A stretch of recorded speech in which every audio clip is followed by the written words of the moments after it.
बिस्मिल्लाहिर्रहमानिर्रहीम। अस्सलाम वालेकुम। मेरी रेसिपी, मेरी यादें और उसके साथ साथ मेरे ब्लॉग्स, मेरी यादें, हर चीज़ आपके शेयर होंगी, साथ साथ रेसिपी भी। समर वेकेशन सीज़न है। आजकल बच्चे ज़रा नानू दादों के घर आ जा रहे हैं, फिर उनके मुताबिक उनकी रेसिपी तैयार होती हैं। नाश्ता तो सेम होता है, स्लाइस संडे, फिर उनके नूडल्स, फिर उनकी बिरयानी, फिर उनका बस इस तरह का होता है, इससे ज़्यादा नहीं। तो वो रेसिपी में इतना काउंट नहीं होता है क्योंकि वो सब बच्चों की चीज़ें होती हैं।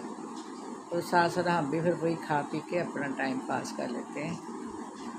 लेकिन जो ही रेसिपी स्टार्ट होंगी सही, वो आपके साथ साथ शेयर होती रहेंगी। मेरी एक बहुत प्यारी और बड़ी ही मुनफरद याद थी। मेरा नर्सिंग प्रोफेशनल हैदराबाद सिंध से स्टार्ट हुआ, तो एंड मियाँ हॉस्पिटल से हुआ। वो बड़ी बड़ी लंबी स्टोरी है जी। आप यहाँ लाहौर से वहाँ कैसे चले गए, वहाँ से यहाँ कैसे आए, वो साथ साथ ऑटोमेटिक शेयर होती रहेंगे और आपको पता चलता रहेगा। ठीक है। तो वो बेसिकली आपको पता ही है कि उर्दू जो हमारी ज़बान है वो तो पूरे मुल्क में चलती है। हमारी उर्दू और कौमी ज़बान है। तो चंद महीनों में या 1-2 साल में इंसान जो एक सूबे से दूसरे सूबे जाता है तो उस ज़बान से, उस ज़बान का इसे अबूर हासिल कर लेता है। इसी तरह हमारे साथ हुआ। अभी हम गए ही थे, ट्रेनिंग का स्टार्ट कर चंद महीने तो उधर ही होते हैं, नर्सिंग हॉस्टल के अंदर ही।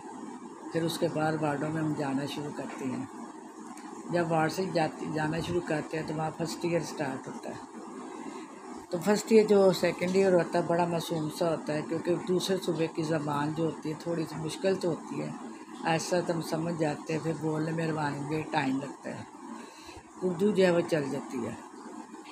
इस तरह मेरी बहुत ही खूबसूरत, बहुत ही प्यारी याद है। तो इसलिए आपके सामने जब मेरी मेडिकल की भी चीज़ें शो हो रही हैं।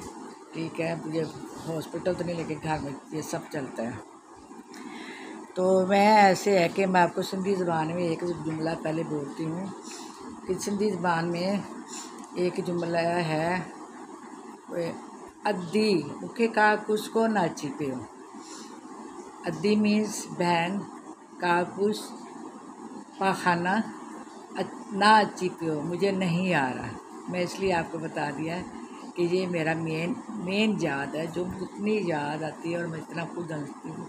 प्रोफेशनल इतना लंबा था, उसी में मैं रिटायर हुई हूँ, लेकिन कुछ यादें होती हैं ना, वो बड़ी हर वक्त बंदे के चेहरे पे मुस्कुराहट लाती हैं।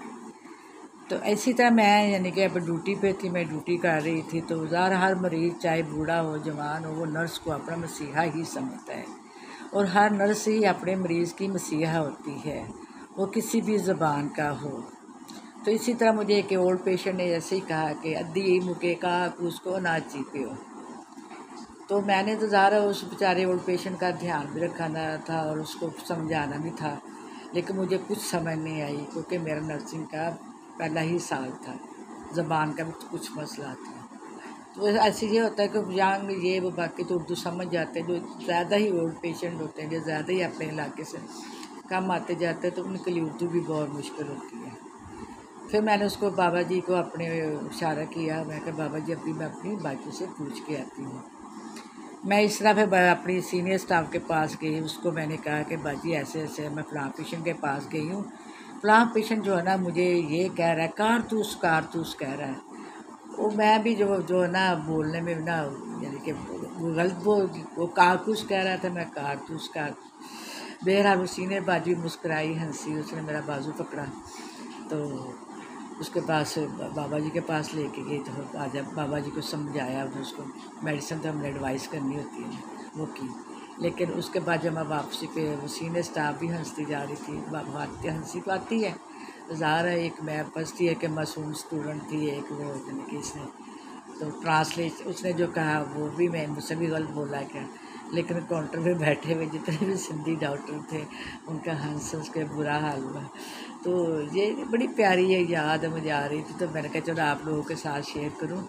लेकिन इसके साथ आपको मैं इसका इलाज भी बताती हूँ, जो हमारे मेडिकल में अभी तक चल रहा है और आप अपने घर बैठे इलाज कर सकते हैं।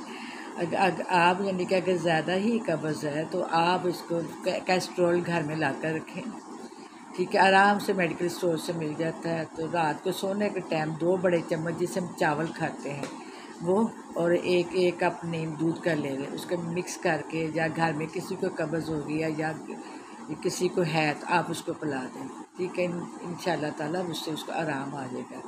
तो कुछ वे ऐसे पेशेंट होते हैं कि जिनको कब्ज़ रहती ही रहती है, तो वो घर में एग रोल सिरप होता है, वो उस ज़माने से लेके अभी तक चलता आ रहा है, उसको एग रोल सस्पेंस भी कहते हैं। वो घर में रखें और रात को यानी कि 10 बजे तक, 10 बजे के बाद या एक टाइम रख लें, रोज़ाना उसको बड़े चम्मच जो चावल के खाने वाले होते हैं वो वाले, टीस्पून नहीं।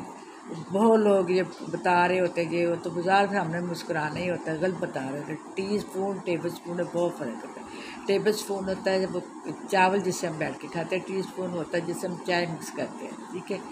मेरी रेसिपी मेरी यादें, मेरे कमेंट्स कीजिएगा, लाइक कीजिएगा, सब्सक्राइब कीजिएगा, इसलिए कि मैंने कहा था मेरे व्लॉग मेरी टूट के 7 साल चलते रहेंगे। ओके, अल्लाह हाफिज़।